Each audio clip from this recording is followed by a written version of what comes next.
So for folks just joining, we're just going to wait till 5 past to get started. Give folks a little bit more time to join.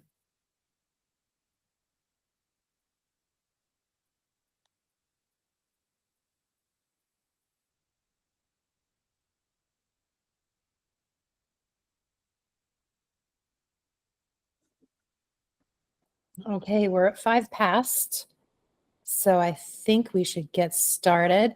The one thing I wanted to call out at the beginning of the meeting is that for LMCache, let me see if I can go back to that second slide here. So we have some upcoming dates we just wanted to call out. As you probably know, we have community meetings every 2 weeks on Tuesdays. They start at 9 a.m. Pacific. And then this office hours, this is our first, iteration of this. We're really grateful to everyone who made it today. If you want to join us for the next one, it's scheduled for Thursday, December 11th. And so today's presentation is going to be a review of the technical report that was recently published. We'll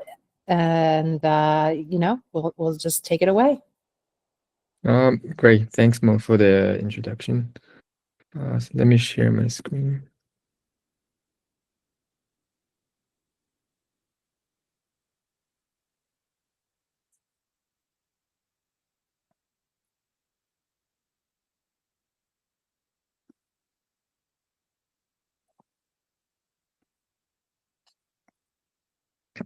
So yeah. Here we go. I see your slides, but I can't hear you. Oh, you cannot hear me? Is it just me? I can hear Jiayi fine. Okay, guys, hear me? Nick, can you hear me? I can. Okay, great. So yeah, hello everyone. My name is Jiayi from the University of Chicago, and also a research engineer at TensorMesh. So today I'm gonna, as the first MCache office hour, I'm gonna talk about the overview of MCache. Specifically, I'm gonna talk about the technical report we recently published.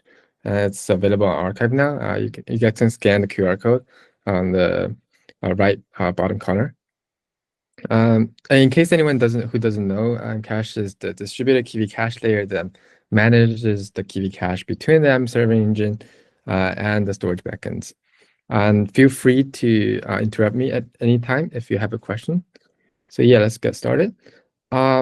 So today's content will be the first. I'm gonna give a brief intro on what is Kiwi cache, and what is MCache, or what does MCache do, and then I'm gonna give a MCache architecture overview. More specifically, I'm going to talk about the 3 key components inside MCache. The first is the high-performance Kiwi cache engine, and the second is the evolvable Kiwi cache connector, and the last is the unified Kiwi cache management interface. At last, I'm going to show some highlight benchmark results. So yeah, what is Kiwi cache? I assume most of people already know it who joins this call, but still I'm gonna briefly recall that. Traditionally, Kiwi cache is used to speed up the inference with a limited scope. That is, it only exists in the lifecycle of a single query and in a single engine's GPU memory. However, Kiwi cache can be used beyond that scope. The 2 typical applications or use cases are prefill caching, which persists and transfers the Kiwi cache across different queries and across different server engines. And the second would be the prefill decode disaggregation, which transfers the Kiwi cache from across different server engines, namely from the prefill instance to the decode instance. And what is MCache? MCache is actually is supporting exactly these 2 applications. So the first is prefix caching or context caching. For example, if 2 request 1 and request shares a prefix, MCache is able to reuse the Kiwi cache between these 2 requests. And if another request that shares prefix is routed to another inference engine, MCache can also support these cross-engine reuse as well. And the second use case is the PD disaggregation, which typically transfers the Kiwi cache from these prefillers to these decoding engines. So what are the key challenges in MCache, or what are the key challenges in building such a Kiwi cache layer between between the server engine and the storage devices, and also across these different server engines? The first challenge would be the I/O inefficiency across heterogeneous storage and network devices with minimum GPU interaction. We tackled this challenge by building a high-performance Kiwi cache engine, which will be explained later. And the second challenge is the compatibility with the fast-evolving inference engines. And we built a evolvable and standardized Kiwi cache connector between the MCache, the Kiwi cache layer, and these server engines. And the challenge 3 is the lack of Kiwi cache management APIs. And we built a unified Kiwi cache management interface on top of the MCache. So now I'm gonna dive into the MCache architecture overview based on these to see how MCache is built and designed around these 3 key challenges that I mentioned. This is how the inference engine looks like without these prefill caching or PD disaggregation functionalities. Basically, we have a router that route the request to different inference engines. But however, with these optimizations, a natural challenge arises. So recall from the first challenge that we need a performant Kiwi cache I/O engine to transfer the Kiwi cache, to store and load the Kiwi cache from these heterogeneous memory and storage devices. And also, we need to transfer the Kiwi cache across this different inference engines with the network. At the same time, we cannot interrupt the GPU compute jobs inside these inference engines to so basically, this first line is the store and load. We have given within a single inference engine, we have to store and load the Kiwi cache efficiently, and also across different server engines, we have to transfer the Kiwi cache efficiently as well. We tackled this challenge by building a very performant I/O cache engine between the inference engine and the memory storage devices and also network devices. This figure is a bit complicated, but I'm still gonna explain what each component does a little bit. So we first have a GPU connector, which handles the GPU related I/O. Basically, it swaps the Kiwi cache out of the GPU memory and also loads the Kiwi cache from different memory and the storage devices to the GPU memory efficiently. The second, we have a token processor, which hashes and matches the tokens for the stored Kiwi caches. And then we have an event manager that manages the asynchronous events. This is very important in MCache, as MCache is heavily relied on asynchrony for performance optimizations. For example, prefetching the Kiwi cache if the request is still waiting in the queue. And then will be the storage manager, which manages different storage backends. And namely, we have different storage. We have the local storage backend, which store and loads the Kiwi cache from the typically local CPU memory and also local SSD. And we also have the PD backend, which transfers the Kiwi cache from the prefill node and decode node efficiently. We also have the P2P backend, or peer-to-peer backend, which allows the Kiwi cache to be shared across different peers, or in other words, different server engines. And we also have the remote backend, which store and loads the Kiwi cache to or from the remote storage, for example, Amazon S3 object storage. And last, we have the memory allocator, which manages the local memory and storage space. Basically, it does allocation free on these memory and storage. And we also have the transfer channel, which manages the network IOs. For example, it is used in PD backend, P2P backend, and also remote backend. The second challenge would be the red line here. We need to have a very stable we have to have a very stable integration between the Kiwi cache layer and the inference engine. But however, nowadays, these modern server engines are very fast evolving.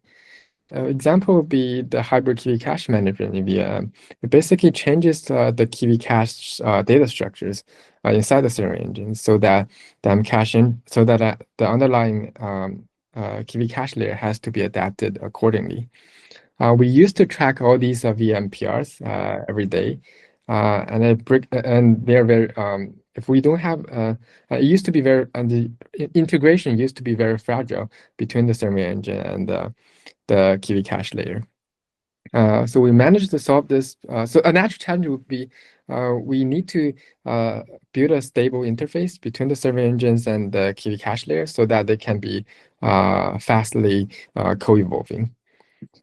We solved this by building a standardized Kiwi cache connector between the inference engine and the server engine so that they can evolve so that PRs inside the VM and PRs inside MCache will not affect each other so that they can be co-evolving fastly. And recall that the challenge 3 in MCache, the key challenge, the third key challenge in MCache is that there are other components in the serving stack, or there are other developers that might need to make Kiwi cache aware decisions. Example would be Kiwi cache aware routing. So the router wants to route the request to the server engine that contains the most Kiwi cache hit. Or another example would be Kiwi cache migration. We might want to migrate. We might want to replicate the frequently hit Kiwi cache across different serving engines to alleviate a single bottleneck. And the corresponding challenge is that we need a unified Kiwi cache management interface for these upper level applications or developers to interact with. And we resolved that by having a MCache controller. You can see here that the MCache, the developers and routers can interact with the underlying Kiwi cache layer with this centralized MCache controller. And inside each MCache instance, we also have an MCache worker, which communicates with the MCache controller. So if we put everything together, we have a very high performing Kiwi cache engine between the inference engine and the memory storage and network devices. And then we have a standardized Kiwi cache connector to allow to maintain stable compatibility between the inference engine and the Kiwi cache layer. At last, we have a centralized Kiwi cache controller for developers and the router or other components of the serving stack to interact with. So yeah, we have given a brief overview of the MCache architecture already. So now I'm going to dive a bit deeper into these three key components in MCache. The first is the high-performance Kiwi cache engine. In particular, I'm going to talk about the key optimizations inside the cache engine. And second would be the evolvable Kiwi cache connector. And the third would be the flexible Kiwi cache management interface. So starting with the high-performance cache engine, the first key performance optimization would be the batched operations. Namely, MCache allows configurable chunk sizes to saturate the hardware bandwidth.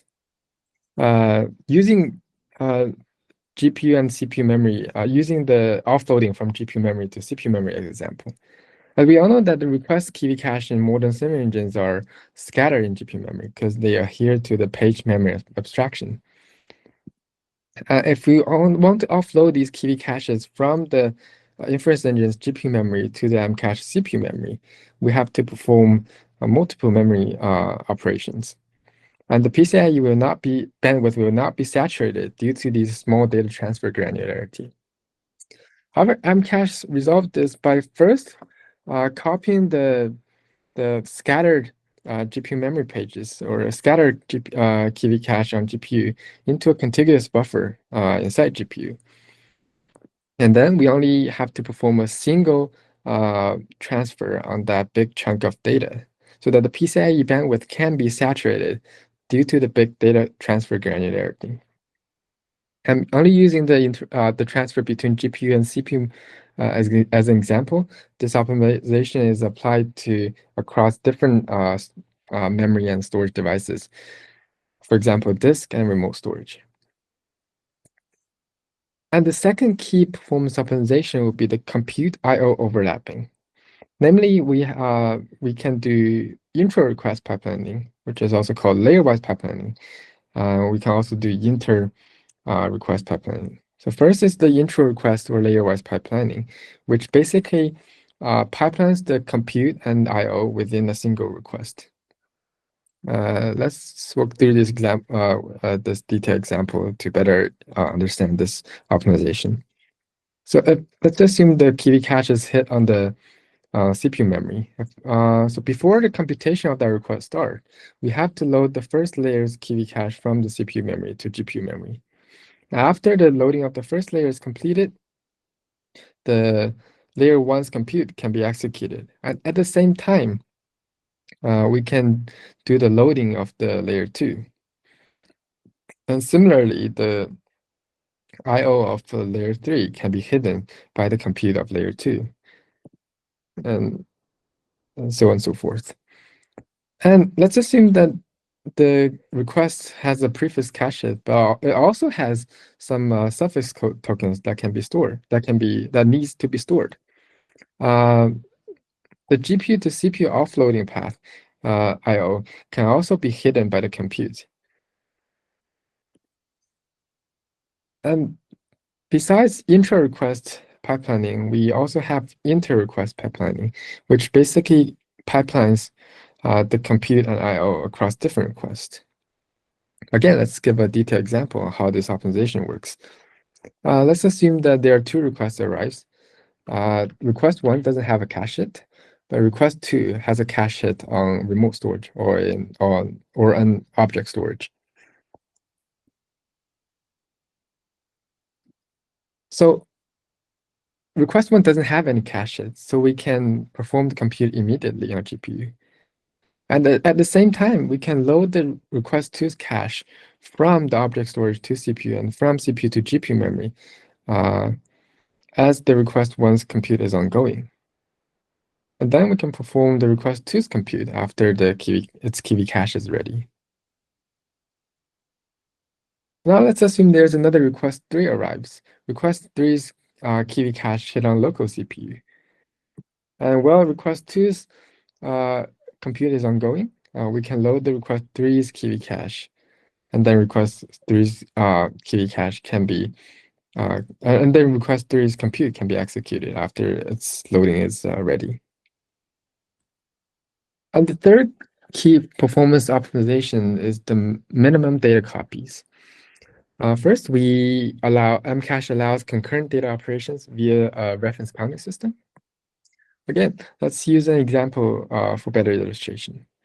There are 2 threads in MCache. First is the MCache min thread that is essentially the main loop of MCache and interacts with the summary engine.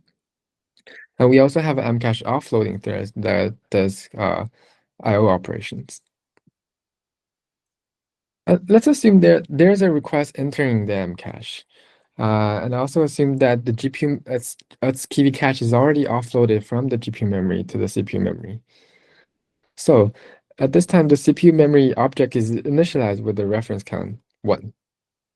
And then the MCache tries to offload the request Kiwi cache to disk. The reference count goes up by 1.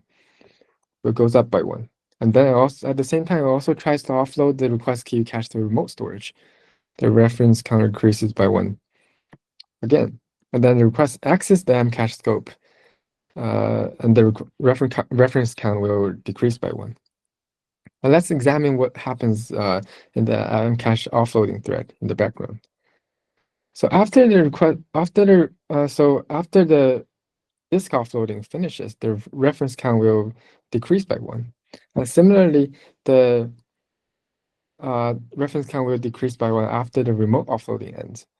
At this time point, the reference count goes to 0. and the memory object can be immediately freed. So with this reference counting system, we can have concurrent data transfer operations without any data copies. And at the same time, we can free the memory as soon as possible as the data is no longer used, so that at a given time point, the number of copies inside the whole system is kept in a very low number. And to minimize the data copies, we also do eviction-based key offloading. Normally, if we offload all the key caches from the GPU memory to CPU memory, essentially we are wasting a lot of CPU memory space because the GPU memory and CPU memory contain the same key cache or contain overlapping key cache. And let's use a detailed example to see how eviction-based key cache offloading can reduce the duplication ratio of the key cache. Assume there's a new request coming and it asks for a new part of memory inside the GPU memory to perform its compute. But however, at the same time, that part of the memory is hosts the key cache for already has some key cache for the previous requests. So what we need to do is to offload the key cache from the GPU memory to CPU memory, so that the GPU memory can be freed, and then it'll tell it'll give the GPU memory back to the request to perform computation. But however, there's a caveat here. Probably we all have already noticed that when the request is asking for a memory, it has to wait for the key cache offloading to finish, which will cause memory allocation stall. LMCache solved this by using a dynamic sliding window-based, eviction-based key cache offloading mechanism. So again, let's use an example here. The free pages here are the free GPU memory pages for holding the key cache. Specifically, we have a sliding window, which is the gray denoted in gray color here. We have a start pointer and an end pointer, and also a current pointer. And there's an offloading thread that always tries to duplicate the key cache within this sliding window from the GPU memory to the CPU memory. However, when all the key caches are duplicated inside this sliding window, we stop the duplication, so that not all the GPU memory are duplicated between GPU and CPU. And once there's an allocation coming, or once there's a request trying to allocate memory from these free pages, there's no longer a memory stall. So the free pages can be immediately allocated for that request inside this window. At the same time, the current and end pointers will shift, so that this gray box, the key caches inside this gray box will be offloaded to CPU again. So in this way, we can balance between the memory allocation stall and duplication ratio. That is, as long the duplication ratio between the GPU memory and CPU memory is always less than this gray bar here. And there is no allocation stall as long as the request asks for as long as the amount of key cache that the request is asked for is less than this gray bar. And after talking about these key performance optimizations, I'm going to move to the second component of MCache, that is the evolvable key cache connector. Here are the key cache connector APIs inside the connector. Namely, we now have 7 APIs in total. The first 3 are inside the scheduler. The last 4 are inside the VM worker. So first, we have the get num new match tokens, which returns the number of cache hit tokens found in MCache's backend. Or optionally, it can also return none if MCache decides to let VM to process other requests first and put this request back into the waiting queue. In fact, MCache used this interface to use this mechanism to perform prefetching. And the second API is the update state after alloc, which updates whether a query needs to transfer KV cache from the MCache backend. Because the GPU memory can already have the requests needed KV cache, so that no KV cache should be loaded from MCache again. We also have build connector metadata, which basically builds the metadata for KV cache transfers between MCache's backend and GPU memory. So now let's move to the worker APIs. First, we have the start load KV, which start loading the KV cache from lower tier storage, namely MCache, into GPU memory before the ME inference begin. And we also have wait load KV, which synchronizes on KV cache loading to ensure data is available when computation requires it. And we also have start store KV, which starts offloading the KV cache to lower tier storage after computation. And we have wait store KV, which synchronizes on KV cache storing to ensure the KV cache for the current layer is offloaded. And let's see how these APIs are called and used inside the VM and MCache. So inside VM, there are two processes or two components. One is the VM scheduler, which schedules the request, and there's a VM worker that does the actual computation. So inside the VM scheduler, it first calls the get num new match tokens, and then the MCache can inform the VM scheduler that how many prefix cache hit tokens it has. And second is the update state after alloc. It will decide whether to load or store the KV cache. And then we have the build connector meta, which prepare metadata for KV cache load and store. And then let's move to the worker. So we have a simple illustration here. So the compute of M is basically two parts. First is attention and also MLP. And then there are multiple layers of these attention and MLP. So before all the computation starts, or before the first layer's computation start, the VM will call start load KV, which starts load the KV cache from the MCache. And before every attention's computation, it'll wait for this layer's KV cache to be ready. And after each layer's attention is done, we can start offload the KV cache generated from the attention module for each layer. And at last, we can optionally try to wait for all the save, all layers save done in order to proceed, in order to go to the next request. So with our current KV cache connector interface, we can have a very stable VM integration. And at the same time, this KV connector can support different server engines, including both VM and SGLang for now.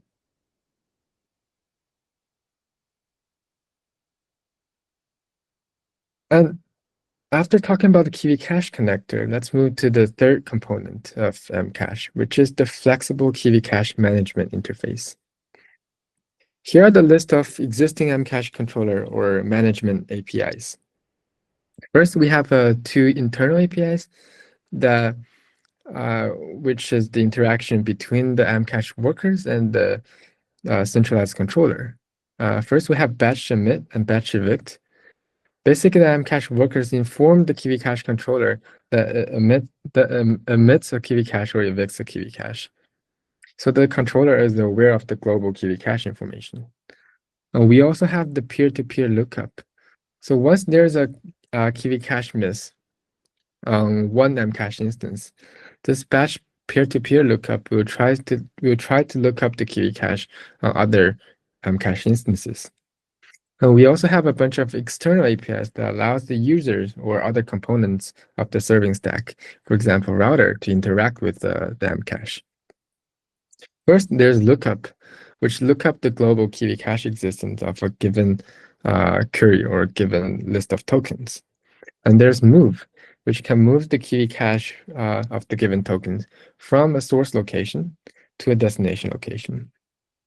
And there's also clear, which can clear the Kiwi cache for the corresponding tokens from the storage device in a certain instance. And we can also pin and unpin the Kiwi cache. Basically, when we are doing a pin on the Kiwi cache, we no longer allow the Kiwi cache to be evicted by MCache. And we also have compress and decompress the Kiwi, compress and decompress interface that allow the users or developers to compress and decompress the Kiwi cache explicitly inside the MCache. I'm going to show how it is how these management APIs are useful in some applications. Let's use Kiwi cache over routing as an example. Assume there's a router and there's an MCache controller, and inside each MCache instance, there's an MCache worker. So when the first request arrives, the router will query the MCache controller via the lookup API. Of course, this request has never been seen by the instance, but by the whole serving stack. So the MCache controller will report a cache miss. And the router may be randomly routing the request to an MCache instance. For example, it'll route the request to instance 1. And the MCache worker will report this, will report that, okay, the MCache instance 1 now has the Kiwi cache. So yeah, now the MCache controller knows that the request 1's Kiwi cache is in instance 1. And let's assume that there's another request 2 arise, which share the same prefix with request 1. So again, the router will query the MCache controller via lookup. And this time, the controller will say that the cache hit, there's a cache hit on instance 1 because request 1 has just been routed to instance 1. And now the router can route the request to instance 1, and then there's a cache hit. Other examples including Kiwi cache migration or some other applications. We include a lot of these use cases inside the paper, but due to time and limit, I'm not going to talk about that today. And finally, we're going to go through some highlighted benchmark results. One major use case of Encache is the local CPU offloading. So we evaluate this setting with the current with this workload. It's a multi-run QA, and we use 20K context length, and for each user there are 20 rounds in this multi-run QA, and each round will produce 200 output tokens, and we use 800 H100 GPUs and 5 gigabytes CPU DRAM for offloading. And we compare MCache with the basic VM and also some commercial offerings. And also we compare MCache with the native, newly supported native VM CPU offloading. We can see that across different models, including Llama 8B, Llama 70B, Qwen 72B, Qwen Coder 32B, and also 48B, 480B, we can see there's a constant improvement in both TTFT and ATLs. And now let's move to remote offloading. And we use the trivial QA dataset from Longbench. It's a standardized dataset for evaluating long context capabilities for LLM. The trivial QA on average have 20K input length and 200 output length. At the same, and again, we use the same hardware setting, H100 GPUs, and also we use a 15 gigabytes per second bandwidth remote storage. And we compare MCache with the native VM and another commercial offering for this use case. Again, we can see that MCache can have a lot of TTFT and ITI improvement in this case. There are a lot of other benchmarking results in the paper, so please refer to the paper if you want to look at more or more detailed evaluation results. So yeah, I think this is the end of my presentation, and thank you everyone for joining, and please raise any questions if there are any. Thank you so much for that presentation. We already have some questions in the chat. Oh, sorry, I cannot see the That's questions. okay. I can read them, or the people who ask them can unmute if you want. Sure. All right. So the first question is from Bala. It's on the benchmarking results. 20K context window and 200 output. This seems prefill heavy. Was that choice intentional? Yeah, I would say that choice is intentional because MCache is built around for these prefill heavy use cases. But I think in the paper we we also have some real trace from some of our collaborators. I think they're more realistic, and that improvement is also it's gonna be less than this setting, but there are also some improvements for these real use cases. Okay, great. Thanks. And the next question, so for the KV cache aware router controller, is the router implemented inside LMCache repo or the orchestration layer, like production stack? Yeah, exactly. Router, we have since production stack is also maintained by our team. We have a router that supports these KV cache aware routing inside the production stack repo. Yeah.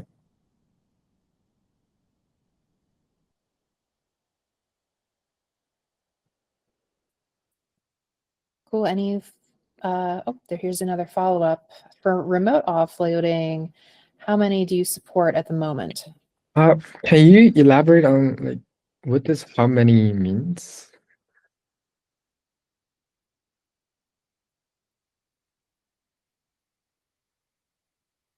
Oh, Redis. we support I remember, if I remember correctly, there should be around 10 remote storage we supported, but it could be less or more than that.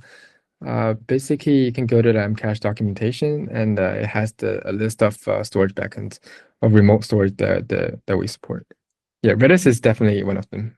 Yeah, that's actually the first remote storage backend we support. Yeah. Great, thanks. I saw someone share the link.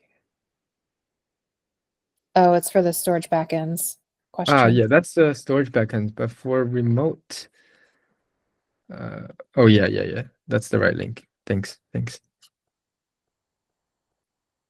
Is KV cache aware routing specifically referring to prefix aware routing? I would say there's a slight difference because prefix aware only documents the basically prefix. If I remember correctly, prefix aware doesn't like, for example, if there's a eviction happens underneath the router, for example, inside MCache, then I would say prefix aware routing is no longer aware of that eviction decision.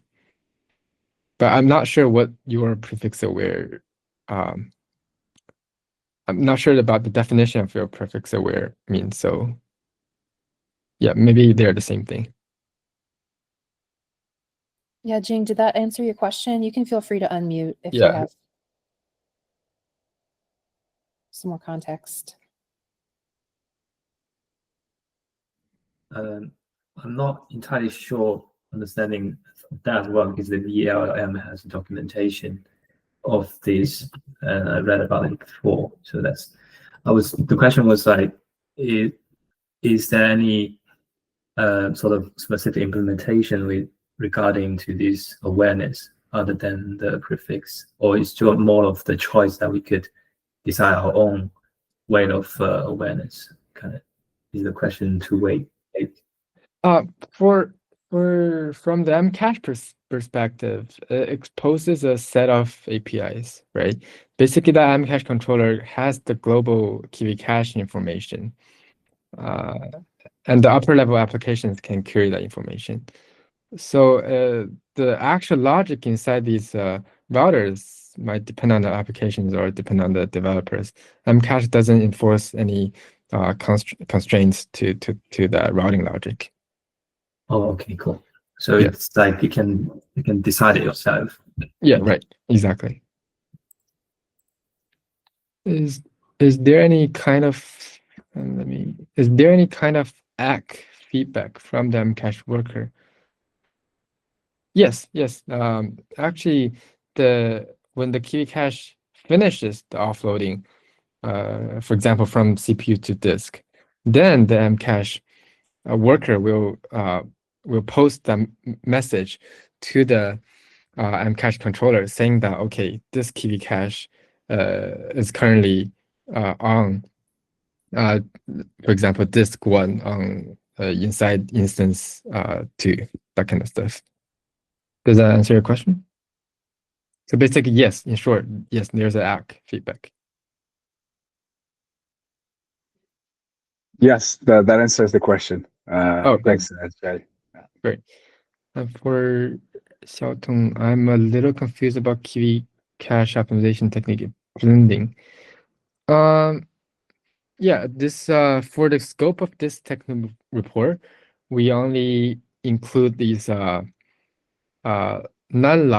optimizations. For that is the optimization that doesn't change the request output. But for optimizations like, for example, Kiwi cache compression or Kiwi cache blending, they essentially change. They are essentially like ML-based optimizations, which could slightly change the output a little bit.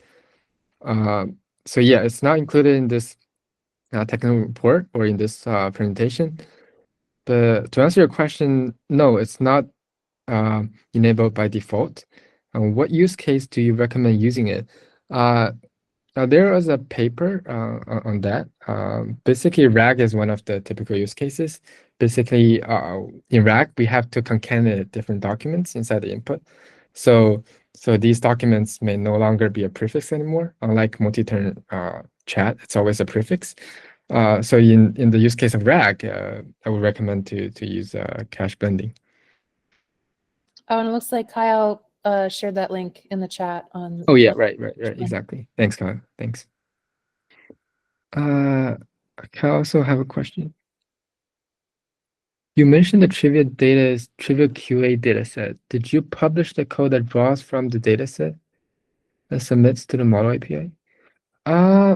Yeah, we haven't done that, but we'll try to open source these benchmarking codes inside MCache soon. But no, it's not released now. Okay, cool. Thank you. Yeah, no problem. Also, Xiaotong also mentions, is layer-wise Kiwi cache transfer included in the technical report? Yes, it is included in the technical report, but by default, it's not turned on now because there are some compatibility issues with the full codographs, which is newly supported inside VM now. Yeah. Another question is a Kiwi cache that has part of the prefix but missing extra context. Okay, elaborate on this. I'm not sure if I get it.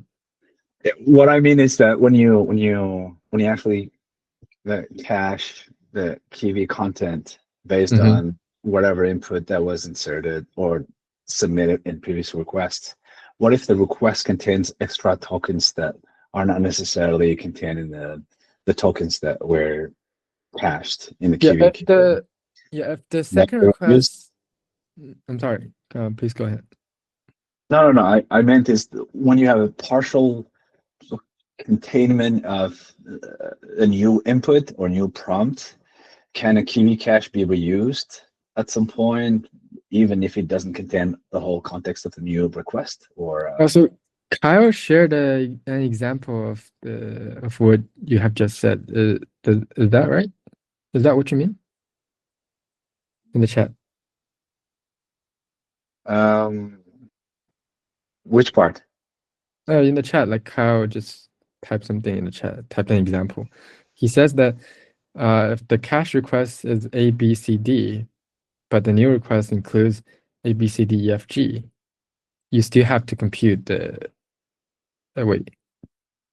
Yeah, basically you can still reuse the Kiwi cache of ABCD while computing the new EFG. Right, but would the new sort of resultant Kiwi cache based of ABCDEFG be different than the one stored in the Kiwi cache? I'm talking about the embedding dimensions that usually are created. I I would don't go say further in detail, but I mean, I'm just assuming at this point, but like, wouldn't it be different in no. terms of The Kiwi cache of ABCD in the second request will still be the same as the ABCD in the first request. Yeah, the actual Kiwi cache is the same because they are shared prefix. so if the token is the same, then the content of the Kiwi cache is still Oh, there useful. are two assumptions here, right? So for a Kiwi cache to be same, it has to be first, the tokens are the same, and second, they are shared prefix.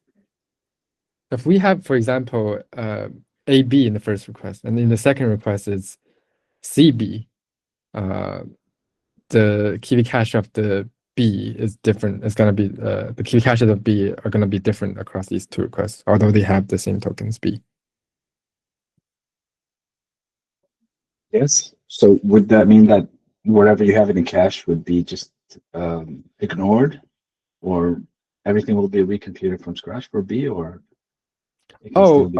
By default, it's gonna be recomputed from scratch, but since someone has mentioned about the cache blend paper, these non-prefix reuse is still feasible in some use cases. Gotcha. Mm-hmm. Thanks.